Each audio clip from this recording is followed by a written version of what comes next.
Well, this little video, what I want to do is show the little adventure of installing the RD400 pipes, which of course on our RD400 what we try to do each winter is change the bike just enough that it's like having a new bike every spring, and we've been able to do that for a while now without buying a new bike and whatever.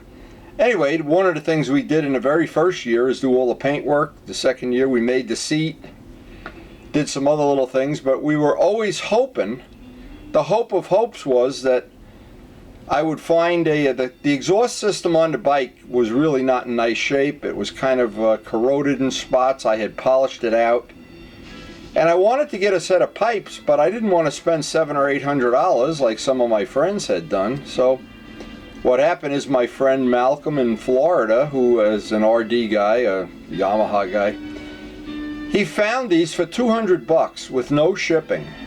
And I was skeptical, thinking, oh, there's going to be some kind of a catch. These are going to be all rusty when I open a box, or they're going to be something that really negative. And when I opened the box, I said, wow, this was really, even the hardware was all in sealed boxes, in sealed packages.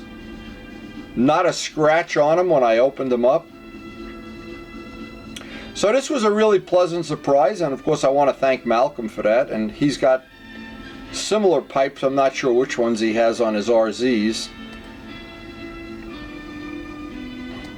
But actually, and even the instructions were pretty straightforward. We'd done this several times before, so we knew what we were in for.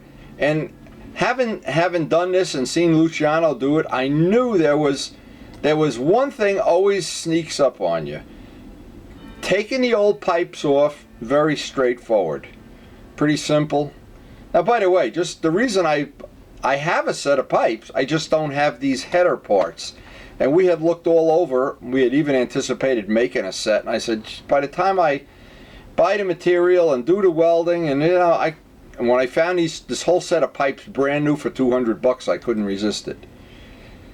Now this was pretty funny too. Now Glenn was here with his Ducati swapping out the exhaust about 2 weeks ago, and I still had his old Ducati exhaust in the shop, and I thought I'd make some trick pictures up and send them to Glenn with his Ducati exhaust on the RD. And I said, it was too cold out in the garage to bother with that, but we had thought of scamming him. But anyway, here's the next thing: is we had gotten this. We got it almost a year now. Again, from Malcolm was one, Pokey and several other people, Jose, all have these. And I finally broke down and got one, and it was absolutely worth every penny. They're $300, worth every penny at Harbor Freight. There's a couple little do's and don'ts. First off, don't go pick it up with a minivan. You need a truck. It's really heavy. And you need two nice, strong guys. And you always give the other guy the heavy end. The box is marked which end is heavy. And I think Charlie actually is either going to get one or did buy one. Anyway, this is one of the things. This knob here, whoever engineered this, you never know. When you buy something at Harbor Freight, there's always one or two little kinks in it that you can live with. But this knob, the first time I tightened it, I lost a half a fingernail. What happens is there's no clearance under the knob, and you tend to be looking up toward the tire. This bolt catches your fingernail. Under here it catches it. So be careful when you tighten that knob. Another trick is once you tighten it enough to catch the tire, and I had done this with, I forget if it was Tim's, no, it was somebody else's bike, that the tire didn't have enough air in it, and it pinched the rim, and I was afraid of scratching the rim. So you always want to make sure you have enough air in a tire when you pinch that tire. I even took an ink marker and marked on mine. See, when you tighten this, if you're not paying attention, and a lot of times you're holding a bike from falling over and you reach down to tighten the knob, and anyway, it took a while for that black fingernail to grow out, I remember. Now another thing, I have these really nice bars on all the bikes, these Renthal anodized bars, and I didn't want to scratch them, so there's a couple of ways you can prevent that. I rolled up a paper towel about 10 layers thick. It totally keeps the rubber on here and the paper towel, keep it from scratching, a nice little trick. And of course, one of the things really important is to always have a brick behind it, because as you're wrenching on things, especially an exhaust system where you're really putting some force in on different bolts, you don't want to take a chance on a bike moving or anything negative that it can happen. So I always keep a brick right near the stand. And you can raise the stand up to whatever comfort height you're working at, and it's really nice. I really can't emphasize how much I've gotten to use it. I even put the bike up there when I want to clean it, just to clean it down. It just makes it so much easier after a ride in the rain or something. So this was one of the things I had at my 50th class reunion. I ran into a friend of mine who actually does chrome plating. And when I told him about these parts, and I found out how much he wanted to replate them, I said, you know, I could buy the tuned pipes cheaper. So, now another thing I always do to my bikes, and I'm sure not many people do this, is I always clean the whole bottom of the bike pretty thoroughly too with a brake part cleaner or somehow, because I really like the bottom of the bike not to be all greasy every time I touch it. A lot of people don't bother doing that, of course. And so when it comes time to doing a job like this, there is some grease there, but it isn't terrible. Now there's always the little fun things of doing one of these. Everything they tell you in the directions, everything fits like a glove, yeah. But some of the things in getting out some of the old bolts here, hold the old exhaust system on, there's always, I've found it to be true, there's always something. So what I always try to do is step one on any of these projects. When I take off the old parts, of course I want to save every bushing, every nut, every washer. And since I'm going to put those away up in my storage area, I'll coat them with wheel bearing grease so they don't rust or deteriorate. And while I have this part of the bike apart, I can get in there with carburetor cleaner or spray or simple green or whatever. Use up a roll of paper towels, clean everything up, some old microfibers. And I always lay out the parts on the floor, and I try to make a sequence of them so I can see if I'm missing a bolt or if I'm missing, in this case, I wanted to put this whole exhaust system away in one unit. Now, it obviously has some intrinsic value if I ever decide to get it re-chromed, and it's going to be expensive. Or if I want to return the bike to stock, and I'm always very careful when I do a modification that I can always, if I'm not happy with it for whatever reason, I can always go right back to stock. When I made the seat, that's how it was. Some of the suspension stuff, we changed the shocks out, we changed the fork springs. Same thing. I always want to be able to have all the original parts. And in the worst of all worlds, since I almost never sell a bike, the resale value doesn't have anything to do with it. I just like having the stock parts. Maybe next year I'll want to return this to being a totally stock bike. And sometimes it's nice. I mean, to me, if you only have one or two bikes and you ride the same ride every weekend, it's almost like Groundhog Day.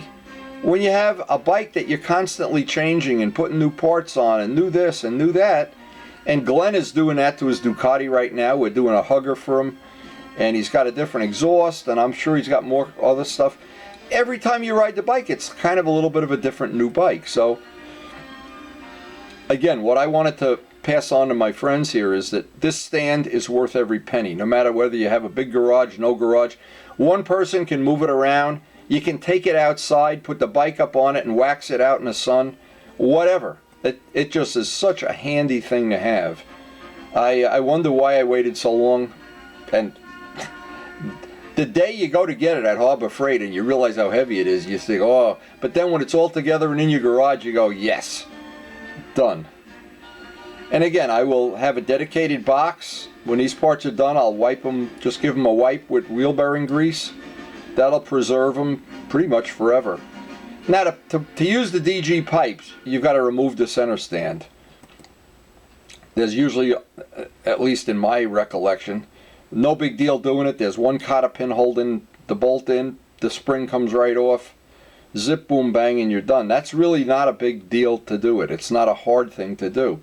And as we get into this project, you'll see what really is a pain in the ass to do. This is all, up to this point, everything is easy. This took probably only a couple hours, 2 or 3 hours the most. And then I spent a good hour cleaning parts.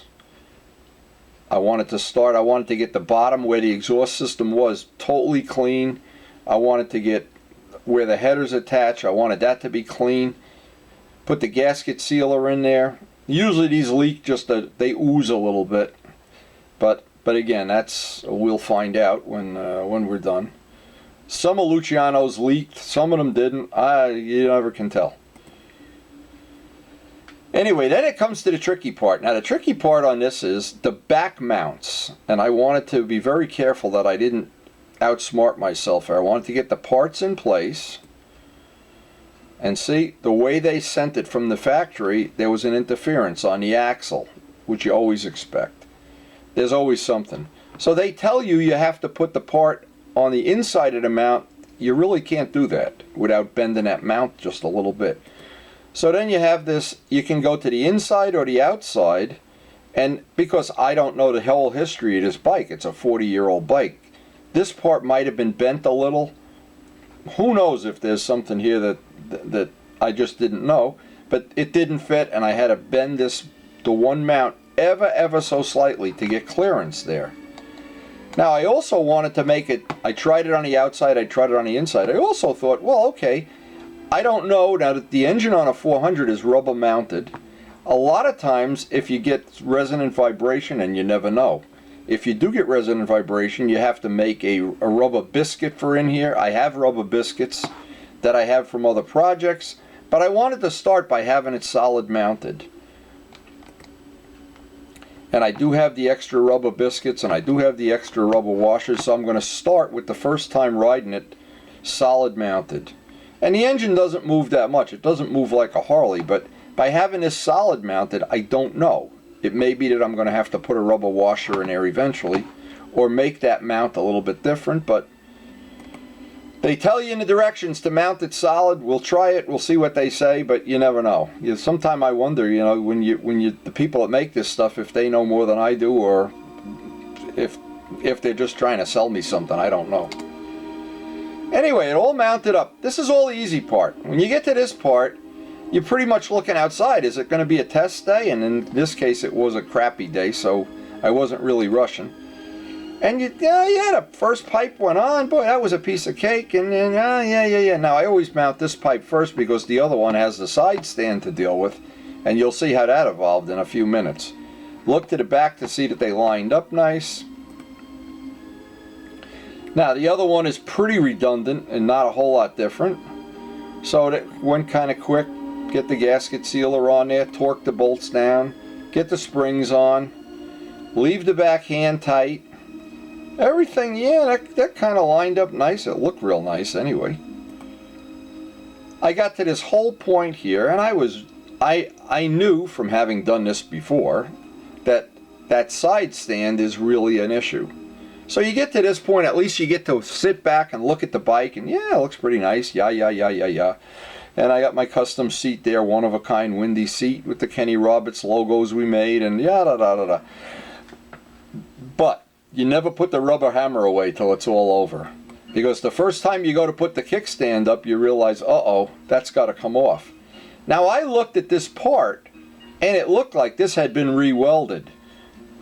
It had the look of an arc weld, and I know they don't arc weld this stuff, so that all little dots around it. So what I thought was, maybe the guy that had this bike before me had cut this off, had pipes on it, and then sold it to me with the mufflers and sold the pipes on eBay.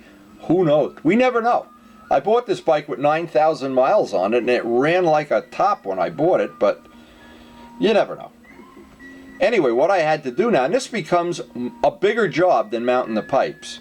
I have to cut this off, grind it, and then I have to make a spacer here because this, I don't want this hitting the pipe. This will wear a hole in the pipe. I need to make a rubber mount.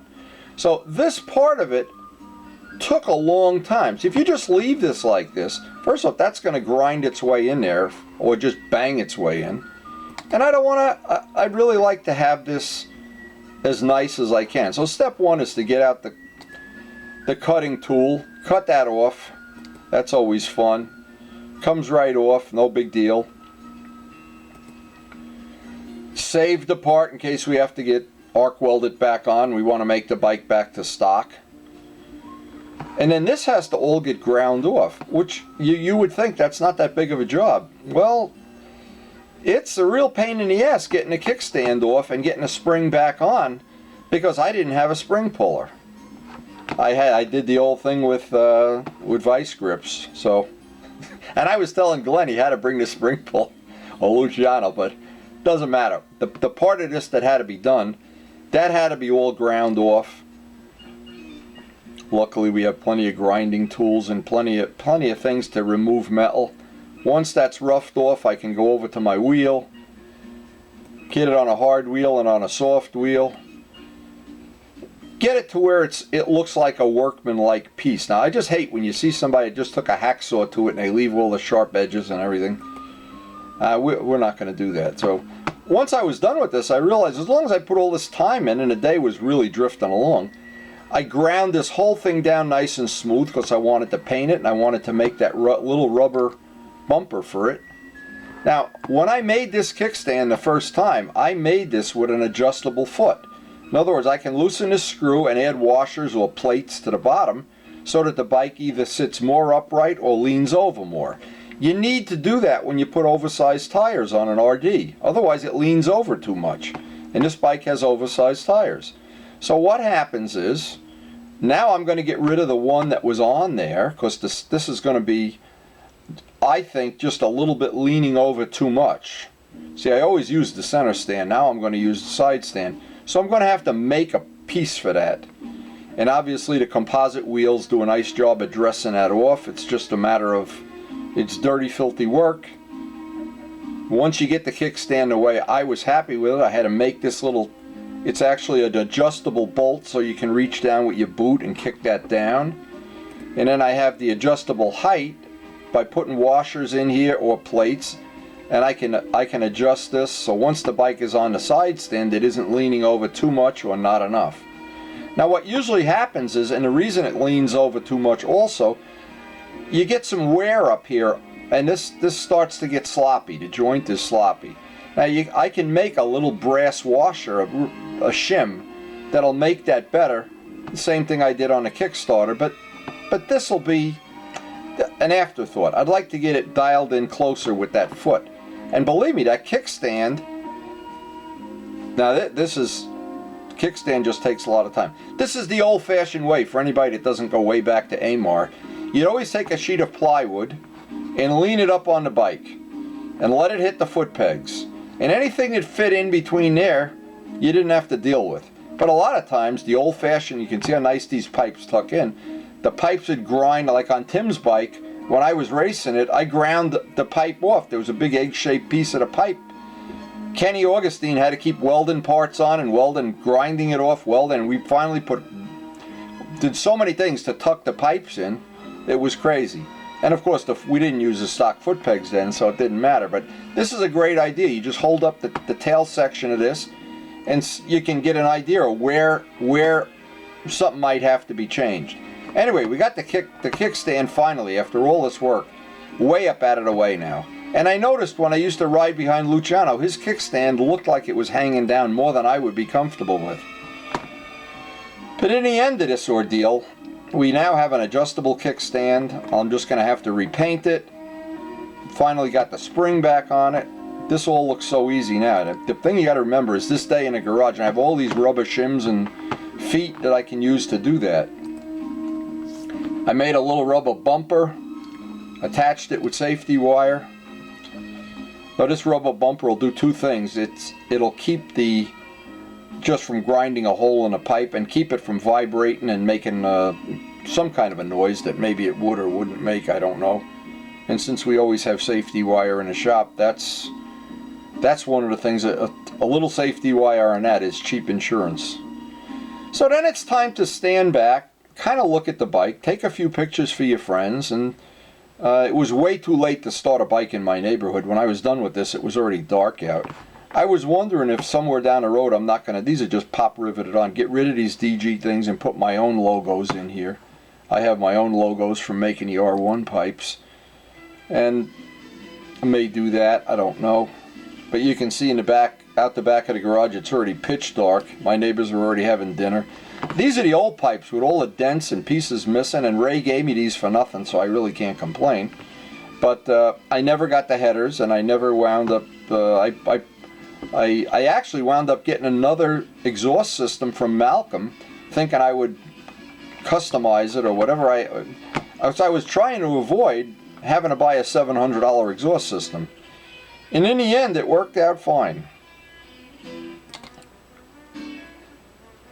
And I'm sure the exhaust that, I don't even want to ask Glenn what he paid for those Ducati exhausts. I'm sure they were more than this, that's for sure. But anyway, we're not having a contest with that. I wanted to make sure the pipes were even from the back, and they were really, really close.